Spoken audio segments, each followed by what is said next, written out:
Hey everybody, Jason Burmis here, and I've got another video on Alan Dershowitz and the Epstein case. And now I'm kind of conflicted on this one, by the way, guys. Now, on one end, everybody knows that I am no fan of Meghan McCain, okay? She is an establishment mouthpiece, much like her father, and, she's pro-war. There's a lot of things I don't like about her. So, she's the one that on The View brings up this subject, but as you can clearly see, everybody was prepared for it. I'm sure Dershowitz was prepared for it as well. And he has been very slick talking about the Epstein case. However, I'll say this, I really felt like these ended up being softballs. I'm very glad that this is now in the public arena and kind of a talking point. Many people are at least aware of this, and they lay down a lot of facts. And Dershowitz's body language and how smug and happy he is when they talk about how he got this sweetheart deal are grotesque enough. But the fact that, and maybe I missed it because I didn't watch the end, but we're going to watch the entire 6-minute clip. I don't think they brought up the fact that he himself has been accused. For instance, guys, I want everybody to go check out some of the videos I've done on not just Dershowitz, but Dershowitz, Epstein, Wikileaks, all these different involvements. You can see everything but the Wikileaks stuff in this Them Too playlist, a lot of Acosta stuff. But I've gone in depth into this material. And Alan Dershowitz, for everything he's about to tell you, you read that headline. That headline is the truth. Okay? There are a lot of victims here. And, you can claim that a good lawyer takes on bad defendants all day long. But what I didn't hear in this was that Dershowitz himself has a lawsuit. And there's also a defamation suit now that he's come out and, basically not only denied all these accusations. If you watch this interview here, which is available online, basically now he said perjury is a crime. She's a fake Me Too victim. Okay. But now she's suing for defamation. This is rather recent, within the last couple weeks. And I believe Bradley Edwards, who beat Epstein in court after an almost 10-year battle, is representing her still. So Virginia Roberts. So we're going to break down this entire clip piece by piece with Meghan McCain and others on The View talking to Dershowitz about the Epstein case. Some very controversial figures like O.J. Simpson, Klaus von Bülow, Mike Tyson, and Jeffrey Epstein. You were Epstein's lawyer when he was under federal investigation for possible sex crimes allegedly involving more than 30 underage girls. He's a man of enormous wealth and very well connected with famous friends like Donald Trump and Bill Clinton. See a little twitch in his eye right there? You catch those twitches? It's right eye right here, twitchy twitch. Yeah, we're about to do this Epstein thing.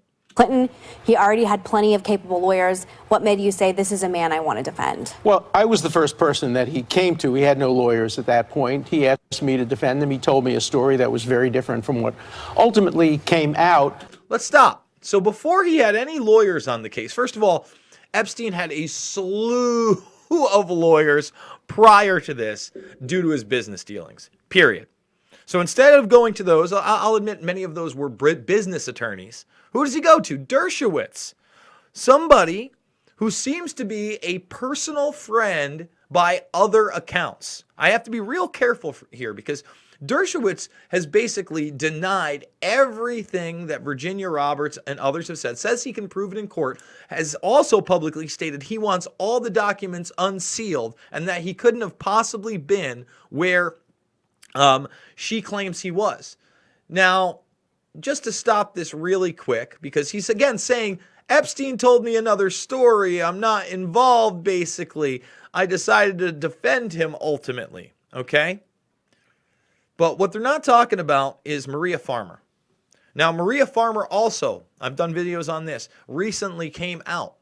And she claims that Dershowitz was in Epstein's home in New York City in the late 90s, often going upstairs where there were young women who she claimed were underage doing modeling work. That's her claim. She also claims that she was assaulted by Epstein and Ghislaine Maxwell at the home of the man who owned Victoria's Secret. There's some real scary details to that as well. And she also makes the claim that her younger sister, who was underage at the time, 15, was also abused by Epstein. Now, not only did she come out with all these other claims, but she says that she went to the FBI and the NYPD about them. And this was all the way back in 1996. When people looked into it, the FBI did have some paperwork on her. However, I don't believe it was from 96, which is awfully peculiar.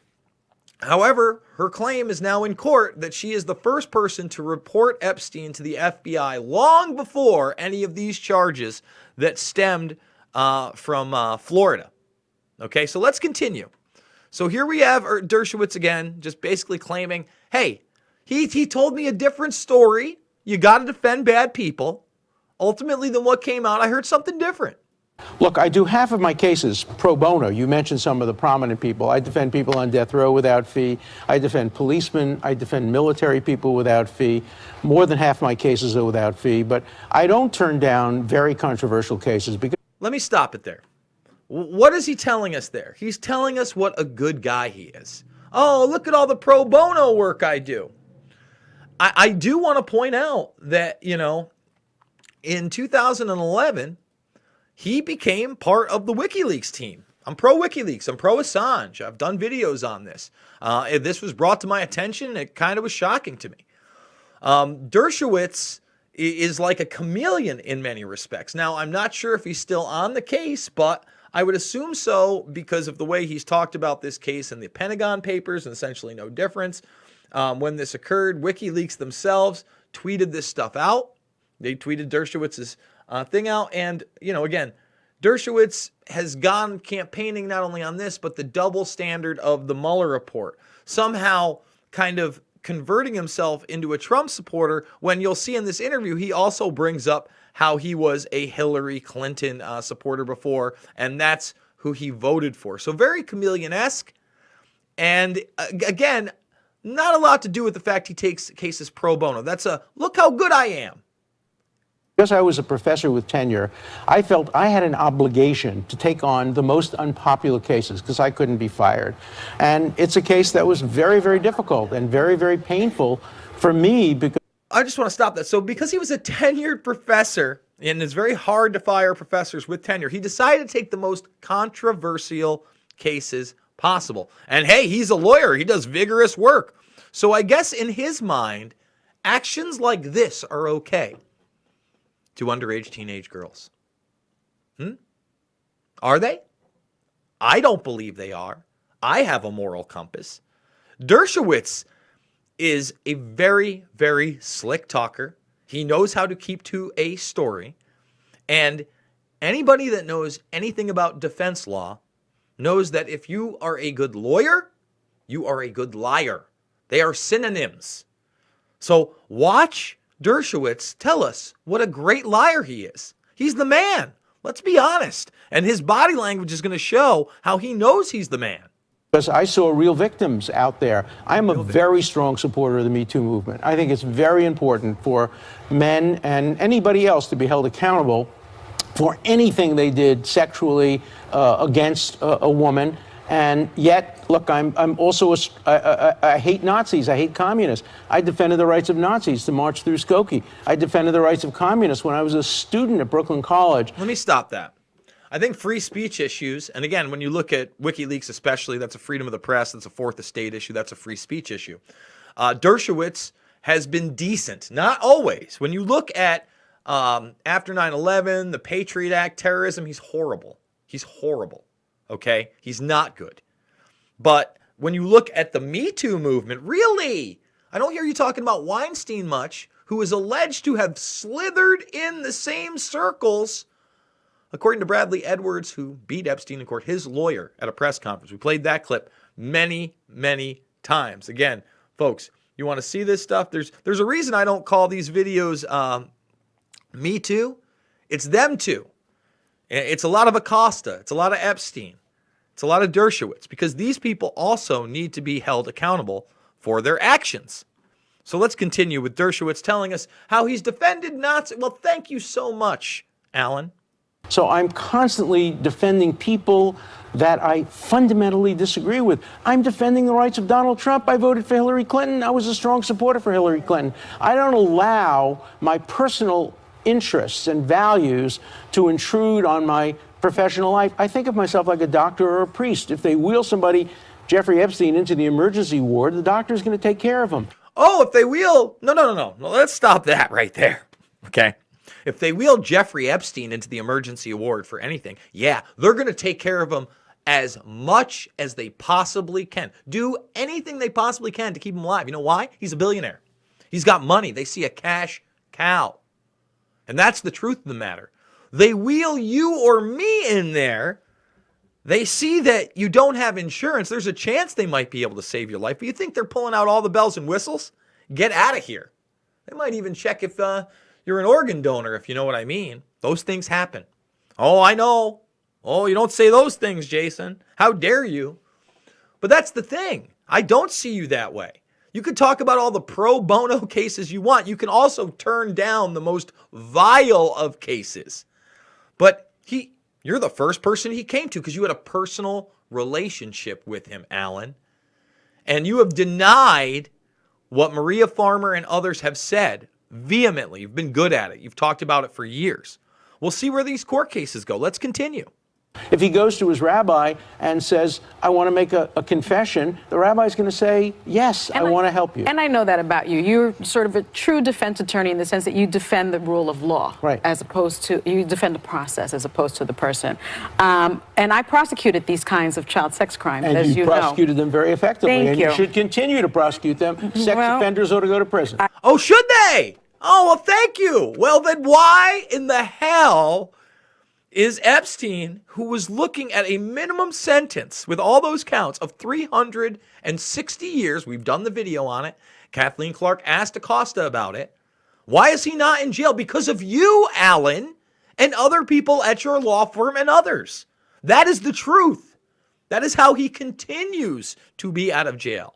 Now, this woman does a great job. I did not know that she was an ex-prosecutor before watching this. She does an excellent job here of trying to really point out some of the travesties that have just come to light.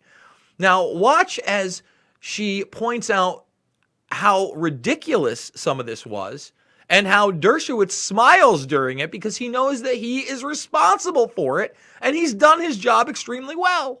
I agree. But in this case, law enforcement officials had prepared a 53-page federal sex crimes indictment involving 36 underage victims for your client that could have potentially sent him to prison for life. Right.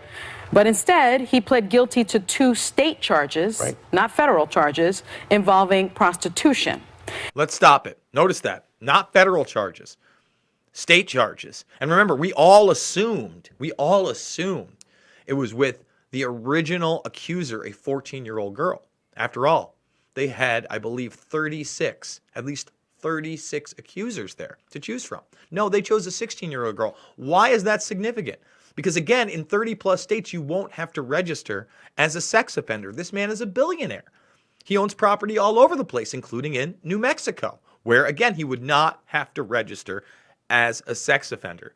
She then also brings up the walking open door policy he had when he went to jail for 13 months and how that seemed to be ridiculous. Watch as Dershowitz, watch his face as she brings up these points and he begins to smile just ever so slightly and being like, damn, I did do a good job on this one. He ended up serving just 13 months in a private wing of a Palm Beach County jail for which... There he is. Yes, he did 13 months in a private wing. We did it. Look at me. I did it for him. I'm the man. He had exit privileges. That's some very fine lawyering on your part. But that's a shockingly light sentence, Professor. Look, you should complain about the judge and about the prosecutor. Their job is to put people like that in jail for a long time. Did you just hear what he said? Their job is to put people like that in jail for a long time. He's referring to Epstein. He's just saying, hey, they didn't do their job. Are you kidding me right now? I mean, this should be front page news everywhere. Remember, this man himself has been accused in court of abuse. That's happening. And now, after he has basically attacked Virginia Roberts after the fact, she's also filed a defamation case, which I believe is separate from that one. And now he says people like that, judges and prosecutors, should put them away for a long time. We're not talking about anybody but Jeffrey Epstein here. Our job is to try to get the best possible sentence, the best possible deal we can get, consistent with ethics and law. Well, I'll tell you right now, may have been consistent with your ethics, but certainly not the morality of normal people. And as far as law, hell no. That it's consistent with money and power, Alan. And you know damn well that's what buys verdicts. That's what buys judgments. And you know that. And it had nothing to do with ethics and law and everything to do with money and power. Don't want to be doing that. You shouldn't be a criminal defense lawyer. You should be a prosecutor. But this was all kept from the victims. And that was the judge not has now by us. Oh, not by us. Oh, you volunteered the information, Al? Not by us. You worked out a deal in which all of this was kept. You're the one that worked the deal out. Just because it wasn't by you, we had no obligation to do so. Can you believe you are watching this? Now, kudos to her for asking some tough questions on this. But let's just continue. Not by the prosecutor, but a federal judge recently ruled that the prosecutors broke the law by failing to inform the victims, and now the Department of Justice is investigating it. They should be. They should be. They should totally acknowledging they broke the law. They should be investigating it. I worked out such an awesome deal that the people I worked this out with should be investigated for what they did, for the deal they gave my client. No problems there. None. This is crazy. Crazy. Should be. Those are very appropriate. The question is, what should a defense attorney do? A defense attorney should do everything in his power or her power to get the best possible deal, and you should then complain about it. That's perfectly appropriate. That's the way the marketplace should operate. But I'm going to continue to try to get the best deal I can. Well, this is what... I'm the man. Don't you understand? I am the dude right now. Of course I'm going to try to get the best deal. When we got money, when we got power, when we got possible blackmail, allegedly, we're going to do it all. We're going to get the deal we want. Gotten guilty people acquitted of murder. And that, the system says better 10 guilty go free than one innocent be wrongly confined. Professor, Where I lose sleep at night is if I have an innocent person. And I've had innocent people on death row. And two of them came very close to being executed, and I finally saved their lives. So here we go again, virtue signal. I lose sleep when an innocent person's going to be killed. Maybe I can't get them off. I guess I don't lose sleep when somebody who is guilty as hell of heinous crimes comes to me before they have a lawyer, and I work out the sweetheart deal of sweetheart deals, so much so that now it's been looked at, and there are investigations into it where federal crimes seem to be committed. That's how good I am. But remember, I don't lose sleep over that. Only when I can't get an innocent man off of death row. Well, this is where it does get more complicated for you in your personal life, because you're now being sued by one of the women who was involved in that original investigation of Epstein. Virginia Roberts is her name, who claims that Epstein lent her out for sex to some of his friends, including you, when she was underage. You've been very vocal in your denials. Now she's suing you for defamation, saying you're falsely attacking her, trying to intimidate her into silence. You said that you welcome this lawsuit. You want to take it on. And I also welcome her coming on the show and accusing me face to face. She has never accused me except under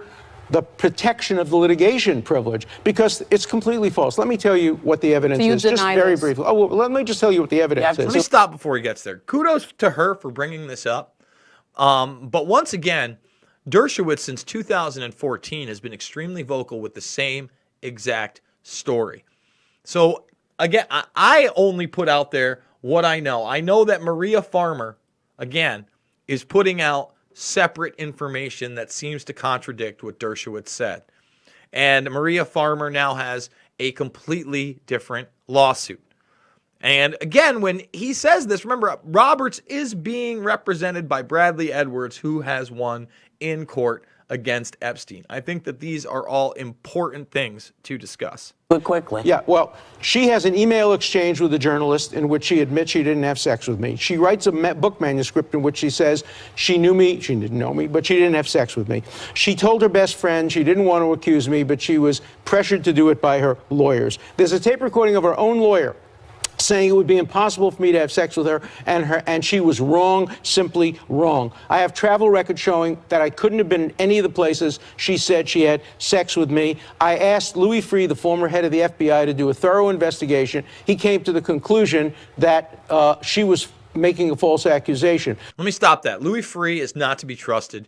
He is an establishment FBI guy through and through. Dershowitz, again, has his points. The lawyers have contended that that statement that he says is recorded is cherry-picked in the sense that they admitted that it would have been impossible for her to have sex with him on a certain date that she named that was specific, but not in that general time frame. So again, all this stuff is out there. Dershowitz, this is the PR part that I discussed. You know, they're letting him get his talking points out there. Now, thank you for bringing up this. I'm not sure if they bring up the defamation suit, like I said, but let's continue. I have been falsely accused. I support the Me Too movement.